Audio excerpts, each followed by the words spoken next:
transition. It's a microcosm of a city in transition, which is in fact going towards modernity. If we start our presentation, that's the cover of the book. That's it. Can I have that? Yeah, that's it.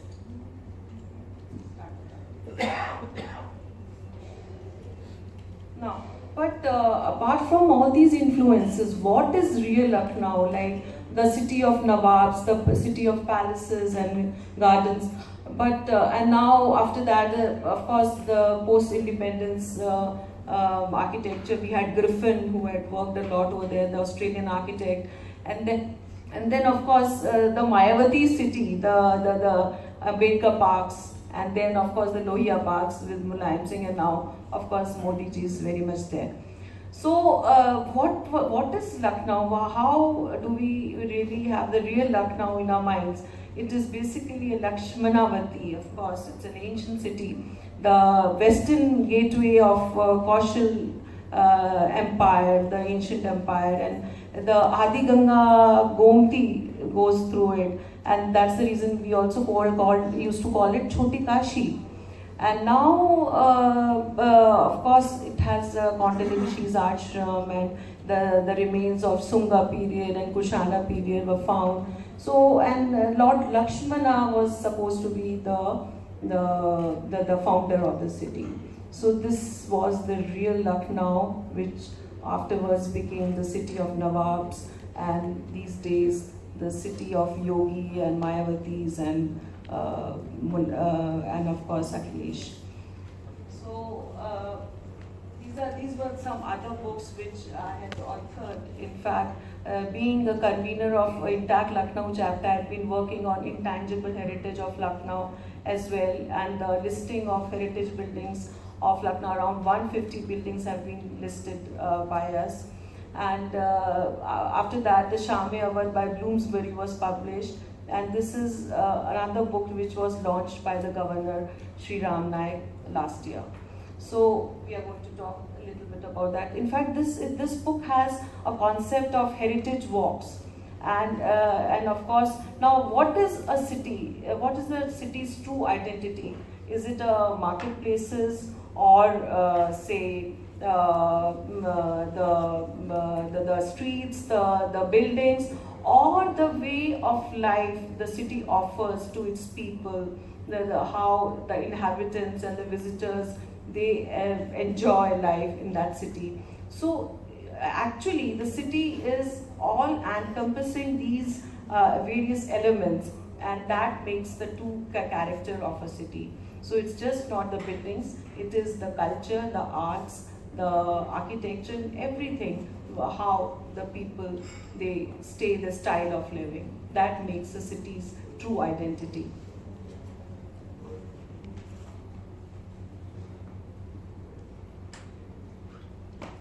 So, of course, when the development of the Lucknow city, it started with the court of Awadh, which used to be one Suba of the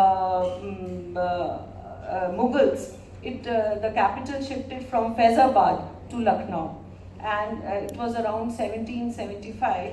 And the young Asafuddaulah, Nawab Asafuddaulah, he started building around the river Gomti, the Asfi Imambara, very well known, like more popularly known as Bhul Bhulaiya in this in the Indian subcontinent.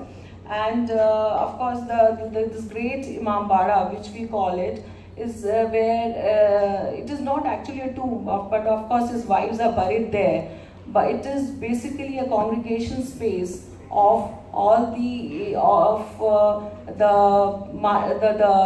matam, basically the sorrowful ritual which is done by the mountain community in the month of Muharram, in the month of Ramzan, that is Muharram. So it has a dual purpose, in fact multi-purpose. It's a congregation place, and for these structures, Lucknow was very popular in those times. Until now, we have around listed 200 Imambaras, which were called Ashur Khanas in Iran in 15th century, and from there it became Rozas, and now in Lucknow they are called as Imambaras. In fact, the Safdarjung tomb in Delhi, the Safdarjung was the grandfather of Asaf-ud-Daula.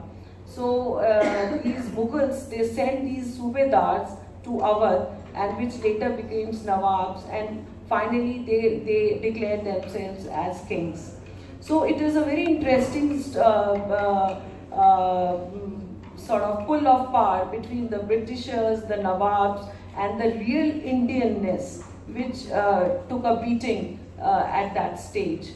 So how could the Indianness survive over all these forces which came into sort of enactment during that period? That's what makes the Lucknow fascinates us, and it really surprises us.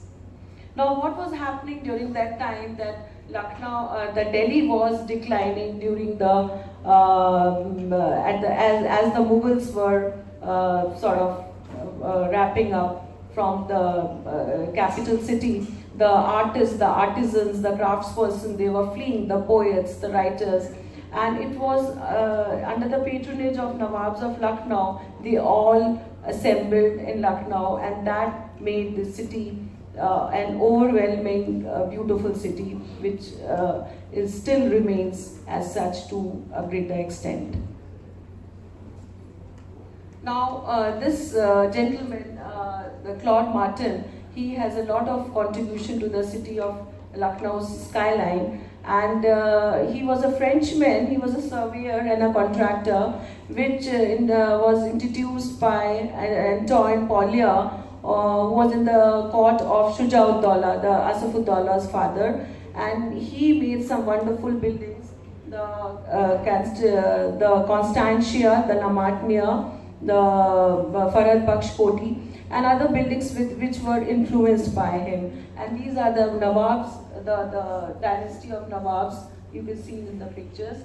The first is the